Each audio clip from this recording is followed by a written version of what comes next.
the two of you share, and that, of course, is the problem of the danger that you are in just by being who you are. And let's talk specifically about the time in 1974 when there was a kidnap attempt made on you in the Mall in London.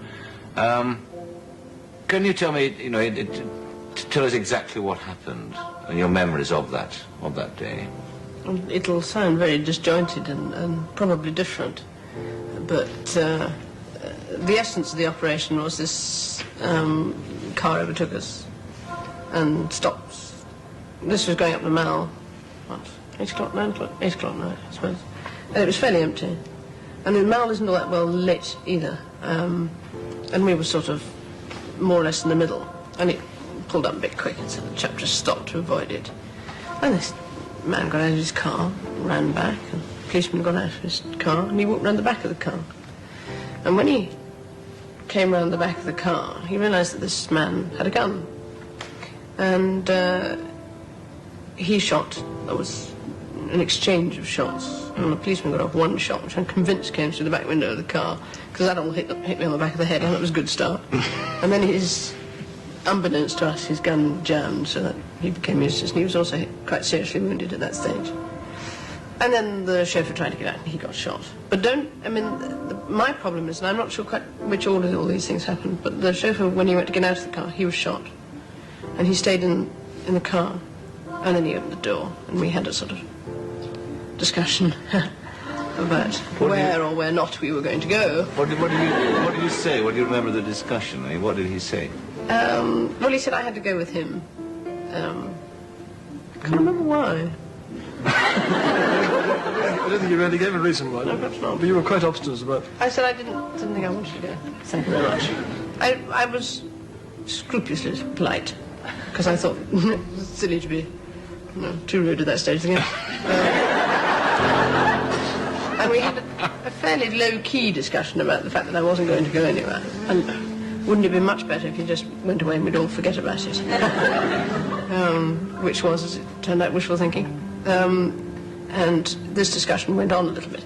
Now, this discussion was interspersed with occasional bursts of activity from elsewhere, one of which was a policeman who had sort of heard popping noises, and somebody told him to go and look.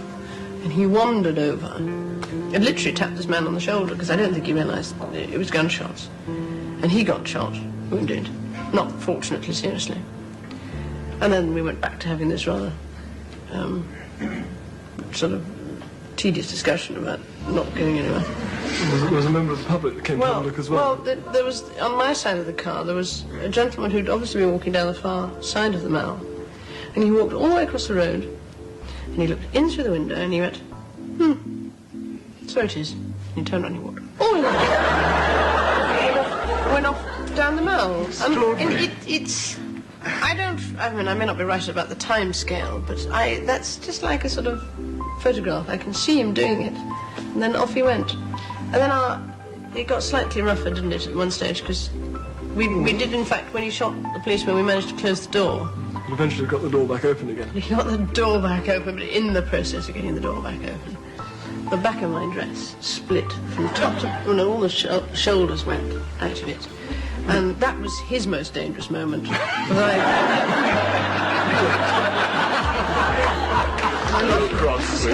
I lost my rag at that stage. But he had hold of one arm and I had hold of the other. That was a bit later, though, wasn't it? Because when after he'd opened the door again, the whole thing had collapsed a bit, and then he grabbed my arm and pulled.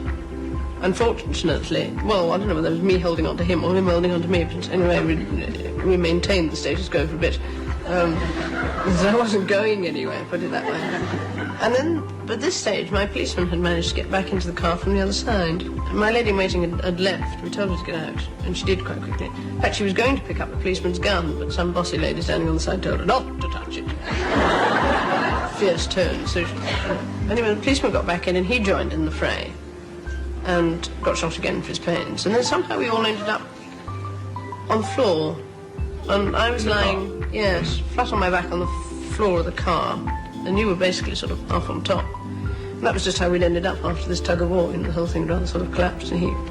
But I could reach the door handle behind my head, And I opened the door and literally pulled the feet over my head and did a sort of backward somersault onto the road. And then waited, because I thought if I was out of the car that he might move. And he did eventually, and he went round the front of the car. I got back in the car and shut the door. And the police were there at that stage, and I said, "You, go on, now's your chance." And he then legged it off towards the park and was smothered by, I think, the local rugby team.